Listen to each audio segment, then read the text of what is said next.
Demons, meeting Victor Irving Jenkins. Over to you, sir. I had what I'm going to call a demon that was created in my childhood. Any child randomly locked in the closet, alone in the dark for normal childhood mischief, is going to create demons because in that world that's what they see. But everyone creates demons and we create it for all sorts of reasons. Something bad happens to us, or we have a situation where we experience pain.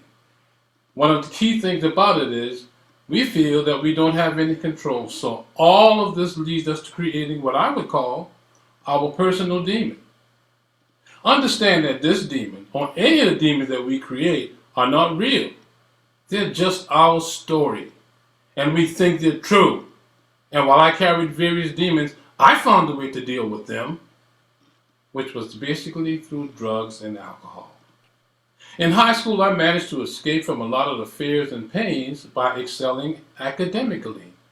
And I excelled to the point that I got a scholarship to a university. But when I got to college, I found that the demons came with me. Rather, or more accurately, I brought them with me, and it became necessary to escape them. I chose a very common way. I chose drugs and alcohol. They took up so much of my time and energy that I was unable to devote my time to my studies. And so I lost the scholarship and dropped out of school because I wasn't able to pay for the education. Then, looking around, I saw that the Air Force was an option and I took the examination and scored high. I was able to enlist and they stationed me in Germany. That was a great job, was a great career, and I loved it. And I think for 9 years, that was something I did. And while there were some incidents that came up, I was basically doing a good job, but eventually the demons came in and took over again. And I just carried those demons with me, and that was the whole thing. It wasn't that the world around me was bad. I just thought the demons were so real that I couldn't get away from them.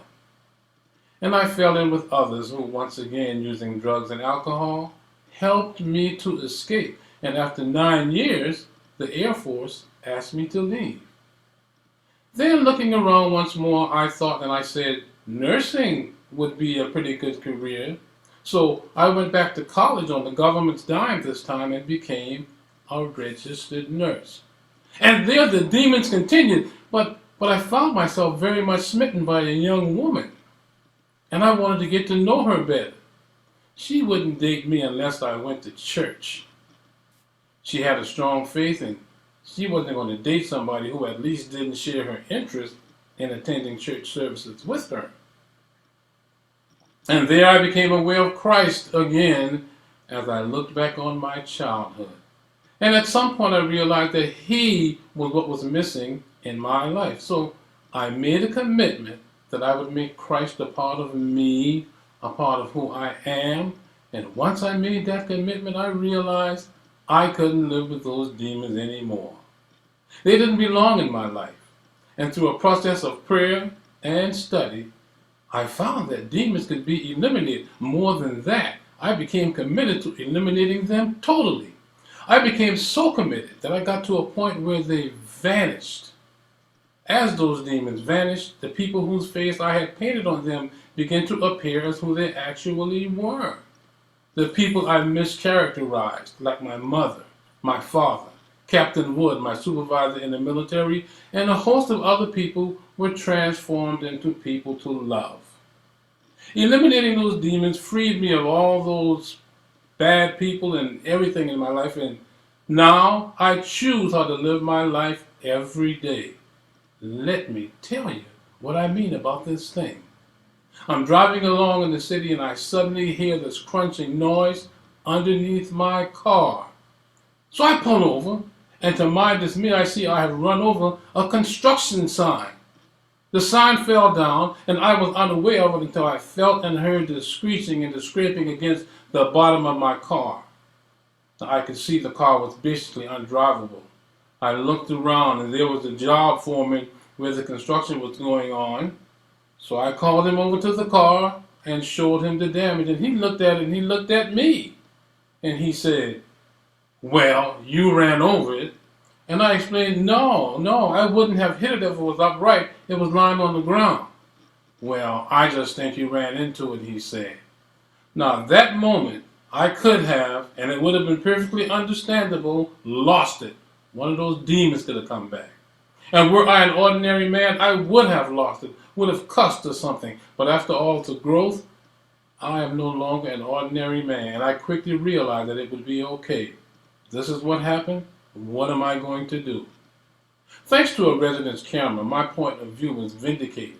That situation was right for injecting a feeling of victimization, wasn't it? But I didn't even go there because even that kind of emotion is something a demon can use to possess you. I just realized that I could take care of the car, the insurance would cover it, and move on with my life, and I did.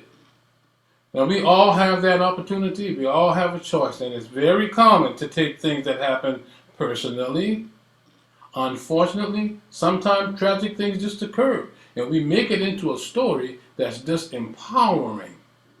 I have experienced countless of good stories like this since eliminating that demon I told you about, and I could go on telling you several more stories, but I think that you get the point. Mr. Toastmaster. Okay, so that's back to me. That reminds me of something. You all have heard, you're not stuck in traffic, you are the traffic.